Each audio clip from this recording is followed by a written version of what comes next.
ರತ್ನತ್ರಯರಲ್ಲಿ ಮೂರನೆಯವರಾದ ಅಥವಾ ಕಡೆಯವನಾದ ರನ್ನನ ಬಗ್ಗೆ ಪರಿಚಯ ಮಾಡೋಣ ಬನ್ನಿ. ನಮಸ್ತೆ ಸ್ನೇಹಿತರೆ, ರನ್ನನ ಬಗ್ಗೆ ಪರಿಚಯ ಮಾಡೋಣ ಬನ್ನಿ.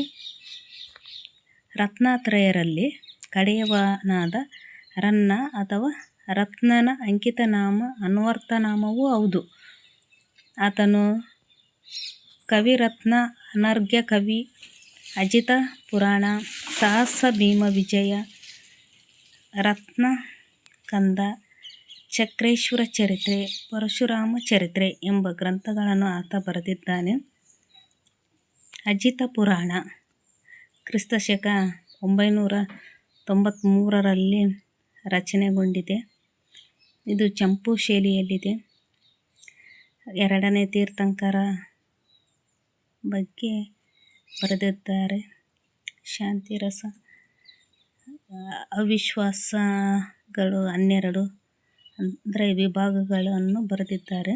ಸಾಹಸ ಭೀಮ ವಿಜಯ ಇದು ಗದಾ ಅಥವಾ ಗದಾಯುದ್ಧ.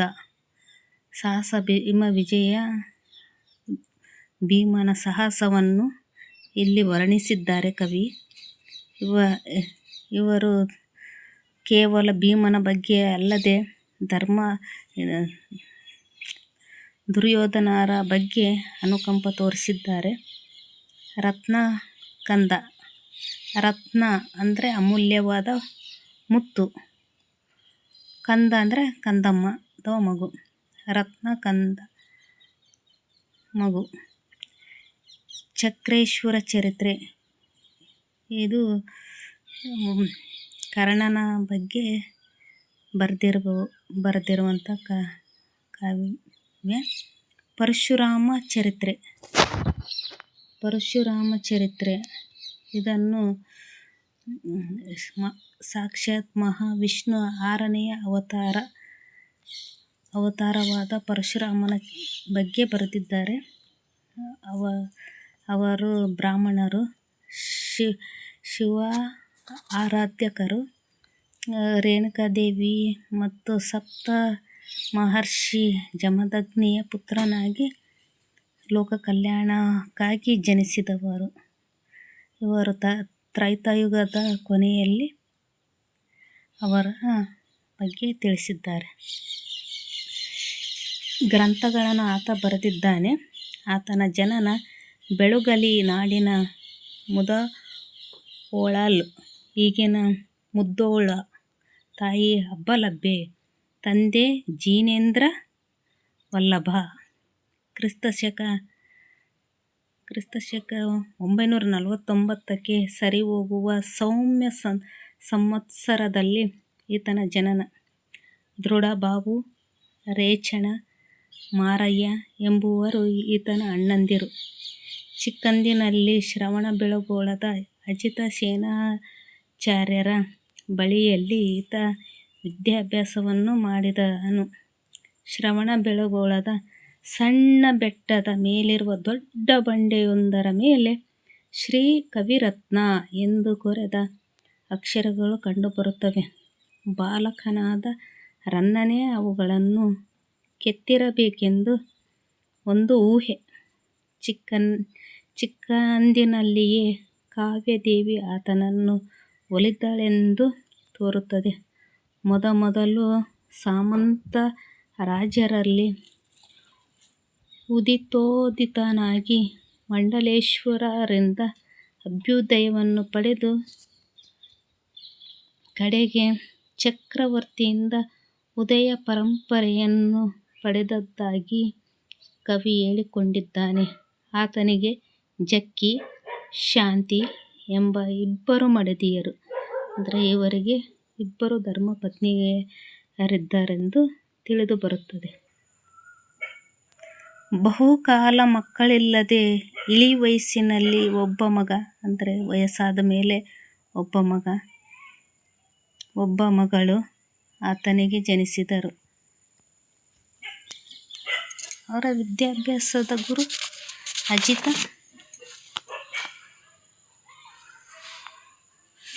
ಸಂವತ್ಸರದಲ್ಲಿ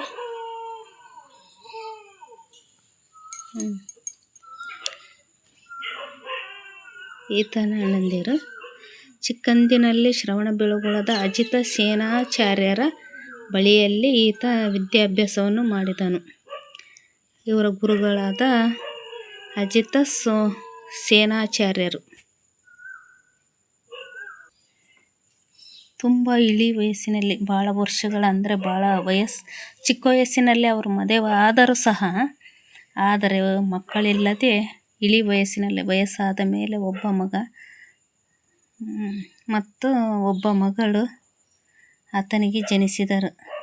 ಮಗನಿಗೆ ತನ್ನ ಪೋಷಕನಾಗಿದ್ದ ಚಾವುಂಡರಾಯರು ನೆನಪಿಗಾಗಿ ರಾಯ ಎಂದು, ಮಗಳಿಗೆ ತನ್ನ ಮತ್ತೊಬ್ಬ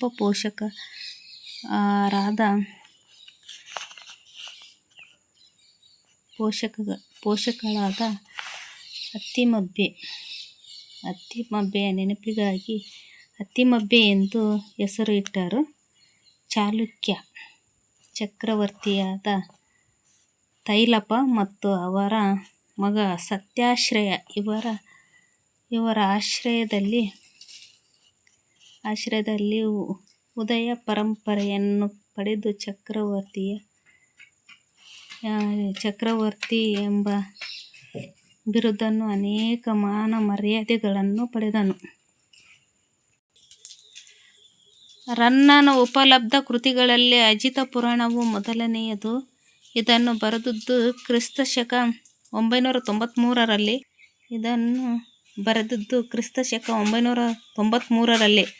ಇದರ ಹೆಸರೇ ಸೂಚಿಸುವಂತೆ ಇದು ಎರಡನೆಯ ತೀರ್ಥಂಕರನಾದ ಅಜಿತನಾಥನ ಪುಣ್ಯ ಕಥೆ.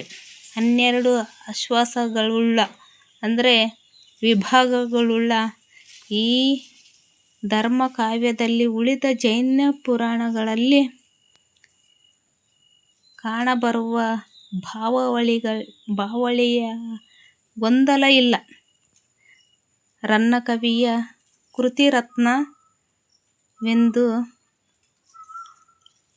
ಕೃತಿರತ್ನವೆಂದು ಕೀರ್ತಿವೆತ್ತಿರುವ ಗದಾಯುದ್ಧ ಅಥವಾ ಸಾಹಸಭೀಮ ವಿಜಯ ಚಂಪೂಕಾವ್ಯದಲ್ಲೇ ಬರೆದಿರುವುದು. ಅಂದರೆ ಗದ್ಯ ಮತ್ತು ಪದ್ಯ ಎರಡನ್ನೂ ಸೇರಿಸಿ ಬರೆದಿರುವಂತಹ ಗದಾಯುದ್ಧ ಅಥವಾ ಸಾಹಸಭೀಮ ವಿಜಯ ಕಾವ್ಯವು ಎಲ್ಲ ವಿಧದಲ್ಲಿಯೂ ಪಂಪ ಭಾರತದ ಅನುಕರಣೆಯಾಗಿದೆ. ಅದು ವಿಕ್ರಮಾರ್ಜುನ ವಿಜಯ ಆದರೆ ಇದು ಸಾಹಸಭೀಮ ವಿಜಯ. ಅಲ್ಲಿ ಕಥಾನಾಯಕನಾದ ಅರ್ಜುನನನ್ನು ಹರಿಕೇಸರಿಯೊಡನೆ ಸಮೀಕರಿಸಿ ಸಮಸ್ತ ಭಾರತವನ್ನು ಸೃಷ್ಟಿಸಿದರೆ, ಇಲ್ಲಿ ಭೀಮನನ್ನು ಸತ್ಯಾಶ್ರಯನೊಡನೆ ಅಭೇದ ಉಳ್ಳವನಾಗಿ ಮಾಡಿ ಸಮಸ್ತ ಗದಾಯುದ್ಧವನ್ನು ಸೃಷ್ಟಿಸಲಾಗಿದೆ. ಅಲ್ಲಿ ಅರ್ಜುನನಿಗೆ ಪಟ್ಟಾಭಿಷೇಕ, ಇಲ್ಲಿ ಭೀಮನಿಗೆ, ಅಲ್ಲಿ ಹರಿಕೇಸರಿಯ ಇತಿಹಾಸ, ಇಲ್ಲಿ ಸತ್ಯಾಶ್ರಯನ ಇತಿಹಾಸ. ವ್ಯಾಸಭಾರತದಲ್ಲಿ ದುಷ್ಟ ಸ್ತ್ರೀಲಂಪಟನಾಗಿ ಚಿತ್ರಿತನಾದ ದುರ್ಯೋಧನನನ್ನು ಉದಾಕರಿಸಿ ಬರೆಯುವುದು ರನ್ನನ ಒಂದು ಪ್ರಮುಖ ಧೋರಣೆ. ನಿಜಕ್ಕೂ ಆತ ದುರ್ಯೋಧನನನ್ನು ಉದಾತ್ತೀಕರಿಸಿದ್ದಾನೆ. ಅಂದರೆ ಅಯ್ಯೋ ಅಂದಾನೆ. ದುರ್ಯೋಧನನ ಬಗ್ಗೆ ಅನುಕಂಪನೆಯ ಭಾವನೆ ಇಟ್ಟುಕೊಂಡು ಬರೆದಿರುವಂಥದ್ದು. ಇದು ಅವರು ವೀರತನ, ರೌದ್ರತರ ಅಂದರೆ ಶಕ್ತಿಶಾಲಿ, ಧೈರ್ಯಶಾಲಿ. ಆ ಥರ ಕಾವ್ಯದಲ್ಲಿ ಓದುಗರಿಗೆ ರೋಮಾಂಚನ ತರುವಂಥ ಕಾವ್ಯವನ್ನು ಸೃಷ್ಟಿಸಿದ್ದಾರೆ. ಆತ ಮೇಲೆ ಓದುಗರಿಗೆ ಅನುಕಂಪ ಹುಟ್ಟುವಂತೆ ಕವಿ ರನ್ನ ತನ್ನ ಈ ಕಾವ್ಯವನ್ನು ರಚಿಸಿದ್ದಾರೆ. ದುರ್ಯೋಧನನ ಬಗ್ಗೆ ಅಯ್ಯೋ ಪಾಪ ಇಂಥ ದುಸ್ಥಿತಿ ಆಗ್ಬಿಡ್ತಲ್ಲ, ರಾಜನಾಗಿ ಮೆರೆದು ಇಂಥ ಹೀನಾಯ ಸ್ಥಿತಿಗೆ ಬಂದ್ಬಿಟ್ಟನಲ್ಲ ಅಂತ ಅಯ್ಯೋ ಅನಿಸುತ್ತೆ. ಸರಸ್ವತಿಯ ಶಬ್ದ ಭಂಡಾರವನ್ನು ಒಡೆದ ಸಶಕ್ತ ಕವಿ ರನ್ನ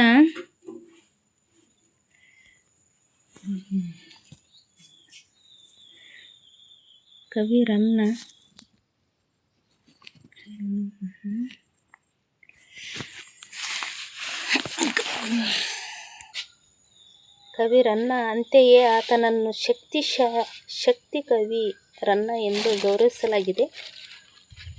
ಪಂಪ ಪ್ರಭಾವಿತನಾದಂತೆಯೇ ರನ್ನ ಸಂಸ್ಕೃತ ವಾಚಕಗಳಾದ ಭಾಸನ, ಊರುಭಂಗ ಮತ್ತು ಭಟ್ಟ ನಾರಾಯಣನ ವೇಣಿ ಸಂಹಾರಗಳಿಂದಲೂ ಪ್ರಭಾವಿತನಾಗಿದ್ದಾನೆ.